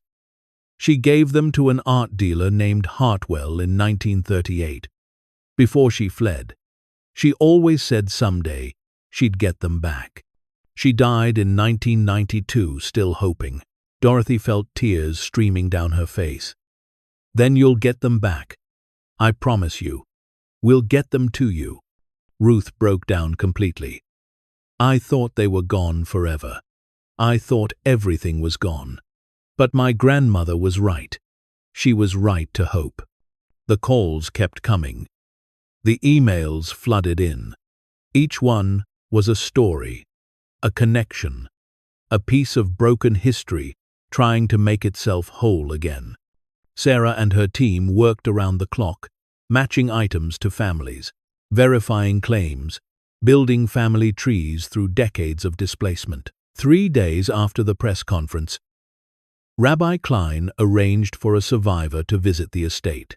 His name was Joseph Rosenberg, 94 years old, one of the last living people who'd actually known some of the families whose items were in the collection. He'd been a child in Berlin when his family fled in 1939. His father had been friends with Benjamin Hartwell, had entrusted him with several items, including a small Torah scroll and a collection of family photographs in a silver frame. Dorothy and Harold met Joseph at the vault entrance. This tiny, ancient man with numbers tattooed on his forearm and eyes that had seen the worst of humanity. They helped him down the stairs slowly, carefully. When he saw the collection, he stopped breathing for a moment. "It's real," he whispered. "I thought maybe I'd imagined it all, that my memory was playing tricks. But it's real." They walked him through the collection, letting him look at everything, take his time. He recognized items, told stories about the families they'd belonged to. His hands trembled as he touched a menorah that had belonged to his childhood rabbi. Then they showed him his family's items. The Torah scroll, small and ancient, wrapped in faded velvet.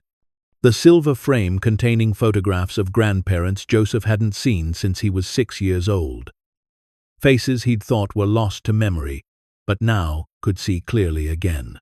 He collapsed into a chair, the photographs clutched to his chest, and wept like a child. "I thought they were all gone. Everything. Everyone. But here they are. Here they are." Dorothy knelt beside him, This old woman comforting an even older man, both of them crying for losses that could never fully heal, but could maybe, finally, be acknowledged. "They're yours, Mr. Rosenberg. Take them home, home," he repeated, looking at her with eyes full of something Dorothy couldn't quite name. "I haven't had a home since 1939, but maybe now, with these, I can build something like it." After Joseph left, carrying his family's treasures carefully wrapped and promising to pass them on to his grandchildren, Dorothy and Harold sat alone in the vast mansion, feeling the weight of what they'd undertaken. It was enormous, overwhelming, probably impossible to complete in their lifetimes, but it was also the most important thing they'd ever done. "We're going to need help," Harold said. "More than just Sarah and Patricia. We're going to need researchers, genealogists, lawyers, security, people dedicated to this full time. Then we'll build a team," Dorothy said. "We'll use whatever resources the estate has, whatever connections Vincent had. We'll make this his legacy, and ours." The phone rang again. More families, more stories, more broken pieces trying to find their way home. And for the first time since they'd discovered the vault, Dorothy felt something other than fear or overwhelm. She felt purpose. She felt like maybe, despite their age and their limitations, and the threats circling them like wolves, they could actually do this. They could finish what Vincent had started. They could return what had been stolen. They could give families back the last tangible pieces of loved ones who'd been erased from the world. It wouldn't be easy. It wouldn't be quick. It might not even be possible to complete, but it was right. And sometimes, Dorothy thought, that's all that matters. The FBI arrived at Winter Haven Estate on a grey Tuesday morning, exactly 1 week after the press conference, and everything changed. 3 black SUVs rolled up the long driveway carrying Special Agent Caroline Webb from the Art Crime Team and a delegation from Interpol's Works of Art Unit. Dorothy watched them from the library window, her stomach churning with anxiety despite Marcus's assurances that this was necessary, that federal involvement would protect them from people like Victor Petrov and James Hartley and all the others circling like vultures. Agent Webb was a woman in her early 40s with sharp eyes and an air of competence that reminded Dorothy of her daughter Ellen, the same way of assessing a situation quickly and moving forward without hesitation. She shook Dorothy's hand firmly, then Harold's, and got straight to business. "Mr. and Mrs. Mitchell, I've spent the last week reviewing Dr. Lieberman's documentation and your uncle's records. What you've preserved here is extraordinary, but it's also evidence in dozens of potential criminal cases. Stolen property, cultural heritage crimes, possibly ties to Nazi war criminals who trafficked in looted art after the war." She paused, her expression softening slightly. "I know this isn't what you signed up for when you inherited this place, but you're sitting on one of the most significant recoveries in the history of art restitution. The Bureau needs to be involved." Harold bristled slightly. "We're not trying to hide anything, Agent Webb. We've been completely transparent. We've contacted every organization we could think of. We're trying to do this right." "I know you are," Webb said. "And that's exactly why we're here to help, not to take over.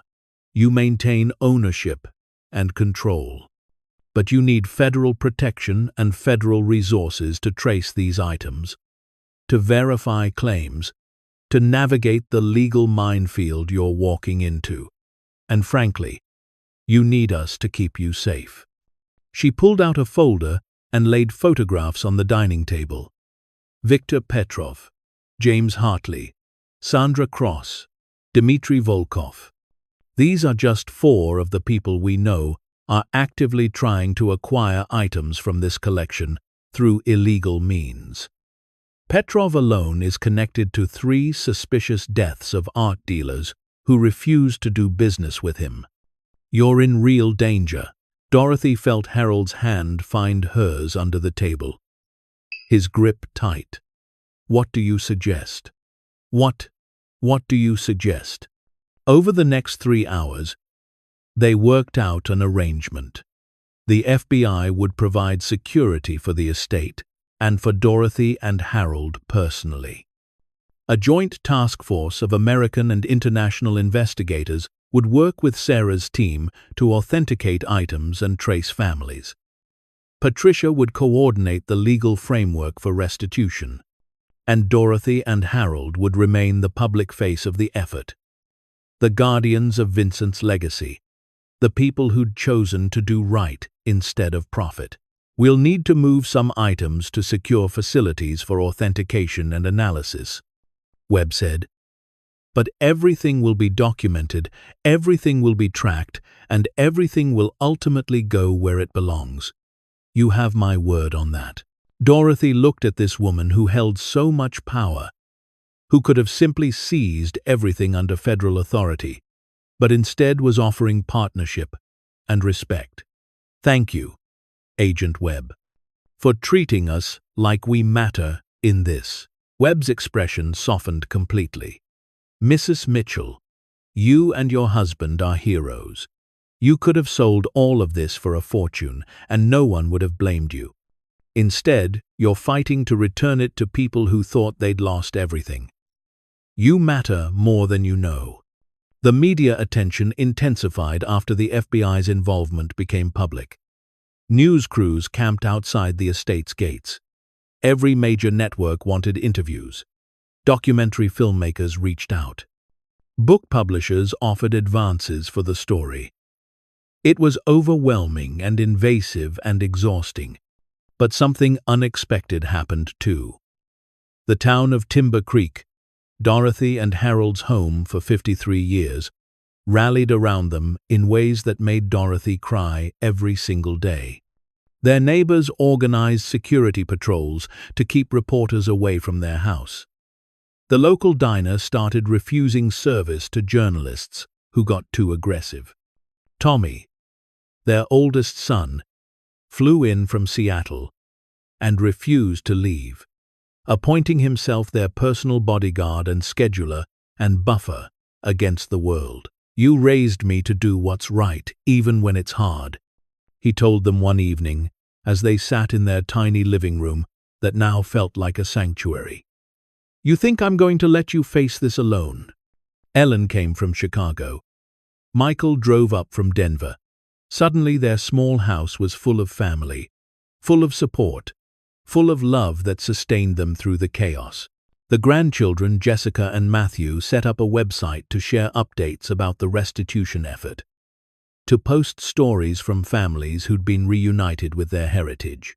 It became a gathering place for the global Jewish community, a space for memory and healing. But the threats escalated too. Someone threw a brick through the window of their house with a note attached.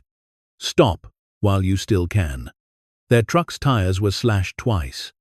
Harold received an anonymous phone call describing exactly what route Dorothy took to the grocery store, what time she usually arrived, how vulnerable she was. The FBI increased their protection detail, but the fear was constant, wearing them down day by day. The breaking point came 6 weeks after the press conference.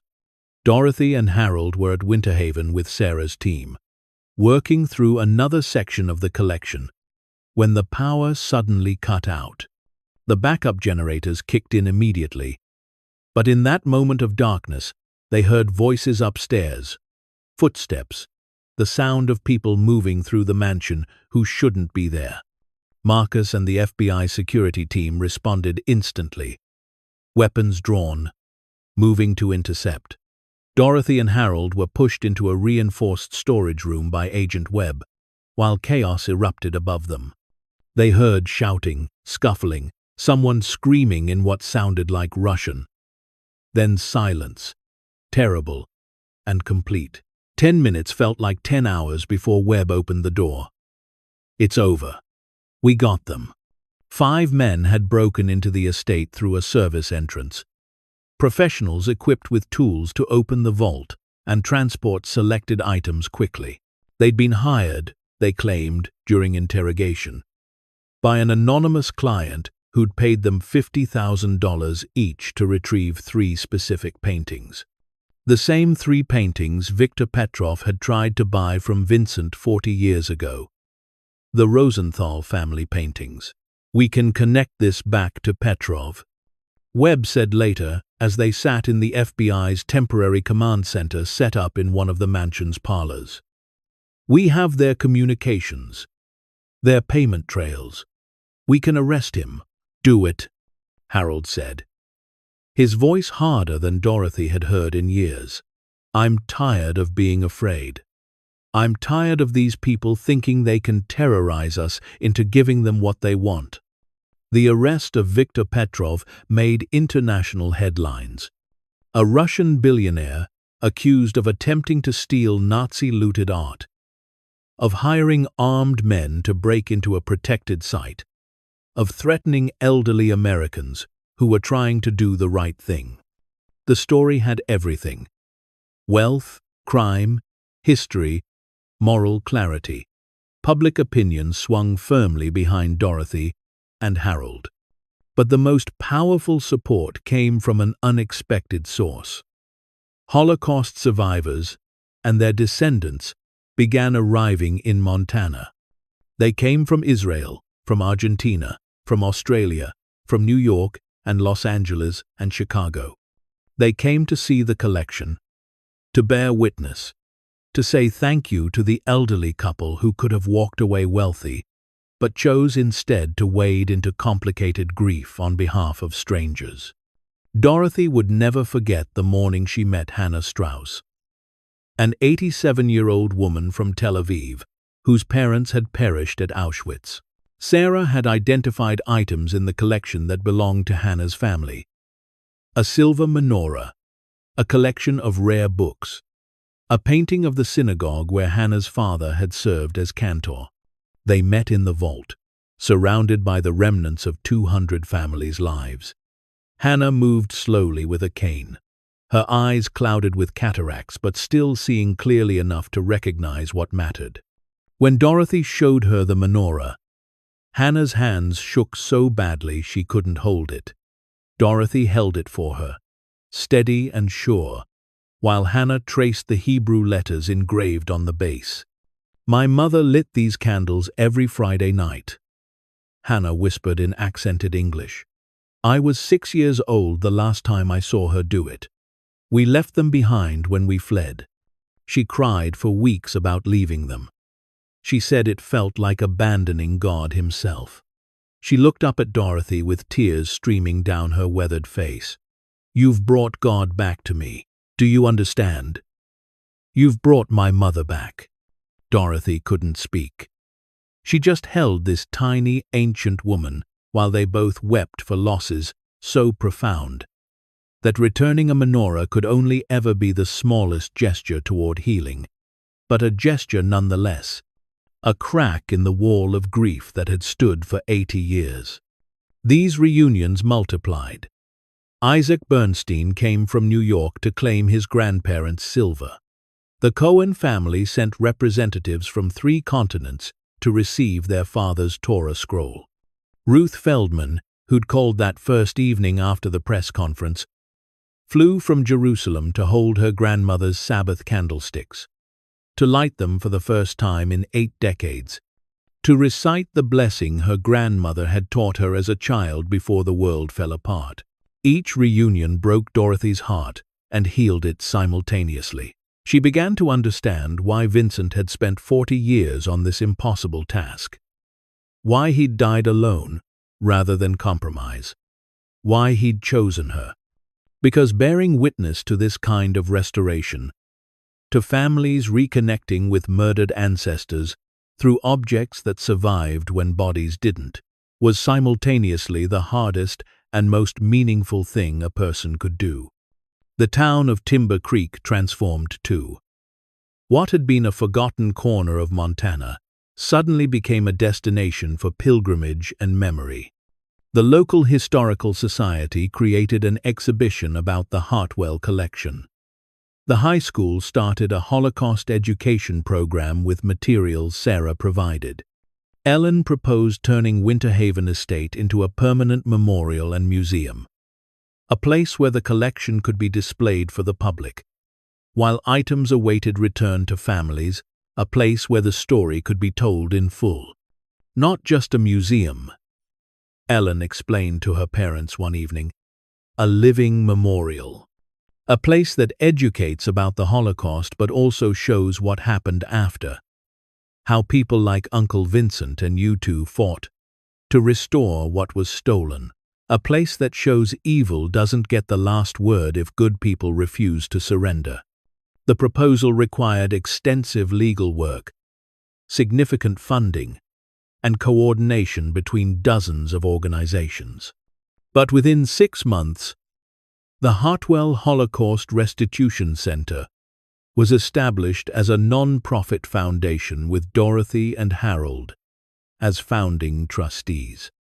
The mansion was renovated, its Gothic halls transformed into galleries where paintings hung with plaques telling not just the artist's stories but the family's stories, where religious artifacts were displayed with dignity and context, where visitors could walk through history and understand both what was lost and what was saved. The opening ceremony drew dignitaries from around the world. Ambassadors from Israel and Germany gave speeches. Holocaust survivors spoke about the importance of memory and restitution. Sarah presented research showing how the Hartwell collection had already resulted in the return of items to over 70 families, with hundreds more cases still being investigated. But the moment Dorothy remembered most clearly wasn't the speeches or the cameras or the important people. It was seeing Joseph Rosenberg, 94 years old and frail, walking slowly through the museum with his great-grandchildren, showing them the Torah scroll that had once belonged to his family, telling them stories about their ancestors who'd been murdered before these children's parents were even born, breaking the silence that had protected him from pain, but also from memory. "This is how we survive," Joseph told the children, his voice shaking but determined. "Not by forgetting, but by remembering. Not by hiding what was taken, but by fighting to get it back. These people," he gestured to Dorothy and Harold standing nearby, "they could have kept all this. They could have been rich, but they chose to give it back. That's what defeating evil looks like. Not with violence, but with righteousness." Dorothy felt Harold's arm around her shoulders, both of them overwhelmed by the weight of what they'd accomplished and what still remained to be done. They were 80 years old and 77 now, their bodies wearing down, their energy flagging. But they woke up every morning with purpose, with meaningful work, with the knowledge that their final years were being spent on something that mattered beyond themselves. The financial side of things resolved itself in ways Dorothy had never expected. Items that couldn't be traced to families after exhaustive research were sold at auction with full transparency about their origins and provenance. Museums bid on them. Ethical collectors purchased them. Every penny went into the Foundation's endowment to fund continued research and restitution efforts. Dorothy and Harold took nothing for themselves except a modest salary to cover their expenses. They'd inherited an estate worth potentially hundreds of millions. They would die without significant personal wealth, and neither of them regretted it for a second. On their 65th wedding anniversary, their children and grandchildren threw them a party in the mansion's grand hall, now the museum's main gallery. Friends from Timber Creek mingled with FBI agents and Holocaust researchers and survivors who'd become like extended family. The local newspaper ran a feature, "The Couple Who Chose Love Over Money." "That's not quite right," Dorothy told the reporter. "We didn't choose love over money. We chose to love people we'd never met, by honoring their history. That's different." But she knew what the headline meant. In a world that often seemed to value profit over principle, that celebrated the accumulation of wealth as the highest achievement, she and Harold had done something radical.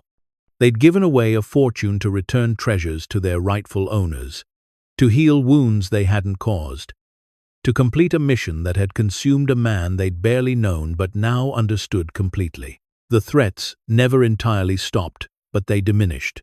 Petrov was convicted on multiple charges and sent to prison.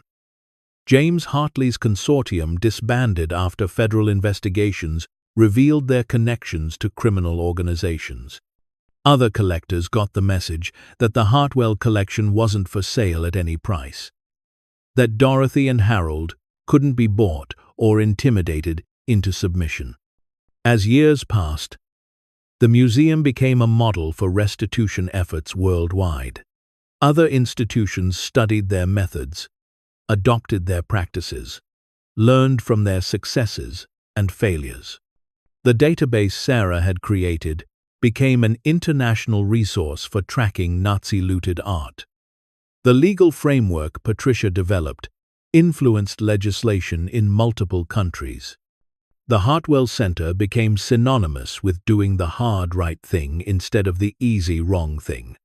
Dorothy and Harold aged. Harold's arthritis worsened to the point where he needed a walker.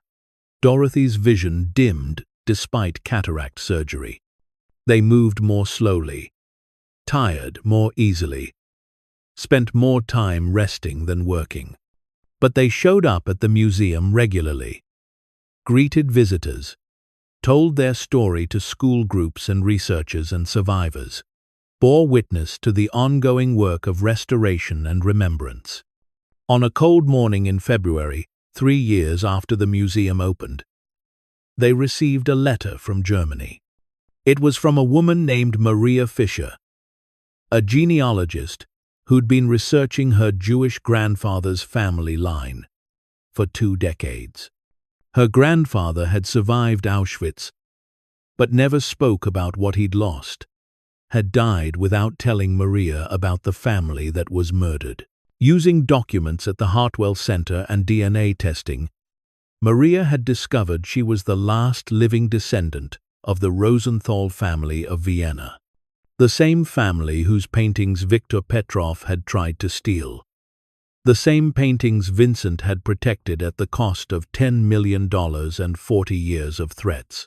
The same paintings that now hung in the museum waiting for someone to claim them. "I'm coming to Montana," Maria wrote. "I need to see what my family left behind. I need to understand where I came from."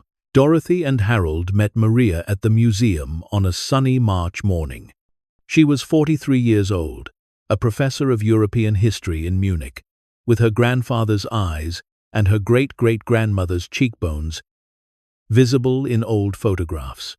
She stood in front of the 3 Rosenthal paintings: landscape, portrait, still life, and wept for ancestors she'd never known existed until the Hartwell Center's research connected the dots across generations. "These belong to you," Dorothy said softly. "Your family's paintings, preserved by my uncle, protected by us, waiting for you." Maria shook her head, still crying. "No, they belong here. In this museum where people can see them and learn the story, where other families searching for their heritage can come and hope. My grandfather survived so I could live. These paintings survived so they could teach. That's their purpose now." She did take other items, though: personal belongings, letters, photographs, a necklace that had belonged to her great-grandmother, things meant for private grief and private memory. But the paintings she donated permanently to the museum, establishing the Rosenthal Family Gallery where they hang today with placards telling not just the story of their artistic merit, but the story of a family destroyed and a descendant who reclaimed her history through their preservation. Dorothy and Harold understood then that their work had achieved something beyond returning objects. They'd created a space where memory lived, where history breathed, where the dead could speak through the things they'd left behind, and the living could hear them, where the impulse to profit from suffering was transformed into the commitment to honor it. On Harold's 83rd birthday, he suffered a minor stroke, not devastating, but enough to remind them both that time was finite, that their story would have an ending. He recovered mostly, with some weakness on his left side and occasional confusion. But his spirit remained strong, his commitment unwavering. "We did it," he told Dorothy one evening, as they sat in their small living room in Timber Creek, back in the house they'd never abandoned, despite offers of mansions and luxury. "We finished what Vincent started. Not completely, there's still work to be done, but we moved the needle. We changed things." Dorothy held his hand, feeling the familiar calluses and new fragility. "We did it together, like we've done everything." They continued working as much as their bodies allowed, but gradually stepped back from day-to-day operations, letting younger staff take over, trusting the systems they'd built. Sarah became the museum's director. Patricia's law firm established a full-time restitution practice. Marcus retired from security work, but stayed on as a consultant, still protective of the couple who'd become like family to him. The impact rippled outward in ways Dorothy never imagined. School curricula incorporated the Hartwell story. Films and books documented their journey. But more importantly, other people began coming forward with their own discoveries of hidden collections, their own inheritances that raised moral questions. And many of them, inspired by Dorothy and Harold's example, chose restitution over profit. On their 68th wedding anniversary, too frail now to attend the museum regularly, they received a video message from families around the world whose heritage had been restored through the Hartwell Center. Dozens of faces, young and old, from every continent, speaking in multiple languages but all saying the same thing. "Thank you for remembering us. Thank you for choosing us. Thank you for showing us that good people still exist." Tommy, Ellen, and Michael sat with their parents watching the video, all of them crying by the end. "You changed the world," Ellen said. "You really did." Dorothy shook her head slowly. "We just did what felt right. That's all anyone can do." But she knew it was more than that. They'd proven that ordinary people could stand against extraordinary evil's long shadow. That two elderly people from a small Montana town, with no money or power or special knowledge, could look at injustice and refuse to participate in it. That choosing to do right over what was profitable or easy or safe could ripple across generations and borders and centuries of suffering. Harold passed away peacefully in his sleep 2 months before their 69th anniversary. His hand in Dorothy's, his children surrounding him, his life complete. The funeral drew hundreds, family, friends, survivors, researchers, FBI agents, reporters, people who'd never met him but knew his story. They buried him in the Timber Creek Cemetery under a simple stone. Harold Mitchell, husband, father, guardian of memory. Dorothy lived another 2 years, long enough to see the Hartwell Center expand, to see additional collections donated by families, inspired by their example, to see legislation passed, making restitution easier and more transparent. Long enough to meet her first great-great-grandchild, a girl named Dorothy, who would grow up hearing stories about her namesake's courage. She died at 81, quietly and without pain, in the house she and Harold had shared for nearly 60 years. Her last words to her children were simple: "Keep the work going. Keep remembering. That's how love wins." They buried her beside Harold, her stone reading, "Dorothy Mitchell, wife, mother, keeper of promises." But their story didn't end with their deaths. The Hartwell Holocaust Restitution Center continues its work today, still tracing families, still returning treasures, still educating the world about the long shadow of genocide and the longer arc of justice. The foundation they established has now helped restore heritage items to over 300 families across 42 countries. The model they pioneered has been adopted by museums and governments worldwide.